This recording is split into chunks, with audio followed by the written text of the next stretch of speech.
Hello everyone, welcome back to my channel. তো আজকে ছিল আমাদের টিচিং। তো টিচিং থেকে সোজাসুজি আজকে বাড়িতে না গিয়ে কি মনে হলো যে পাশে একটা জায়গায় কীর্তন শুরু হচ্ছে, তো সেখানে যাব মন্দির দর্শন করতে। তো বান্ধবীও বললো যে চল, আজকে ফাঁকাই আছি, চল ঘুরে আসি। তো যাই হোক, আমরা টোটোতে উঠে পড়লাম। উঠে আমরা এখানে যাচ্ছি, জায়গাটার নাম হচ্ছে নীলডাঙা। তো নীলডাঙা রাধা গোবিন্দ মন্দিরে আমরা যাব। তো এই যে সেই মন্দির, এখন মন্দিরের ভেতরে আমরা প্রবেশ করব। তো চলো ভিতরে যাওয়া যাক। তো আজকে বেশ ফাঁকা ফাঁকাই আছে, কেননা আজকেই কীর্তনটা শুরু হচ্ছিল। তো খুব একটা লোক ছিল না, আসবে সন্ধ্যে থেকে হয়তো। তো যাই হোক, আমরা এরকম এই ফাঁকার মধ্যে এসেই মায়ের দর্শন করে যাব। তো এই যে আমরা মন্দিরে ঢুকে গেলাম। এটা হচ্ছে রাধা গোবিন্দর মন্দির, আর এই যে পাশে বুড়ি মায়ের মন্দির। এই যে মা বুড়ি মা,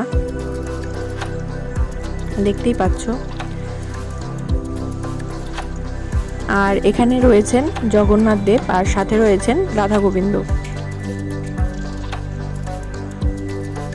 তো এখানে প্রায় অনেক দিন পরই আসলাম, প্রায় একটা বছর পর, অনেক দিন পর বুড়ি মায়ের সেই দর্শন পেলাম।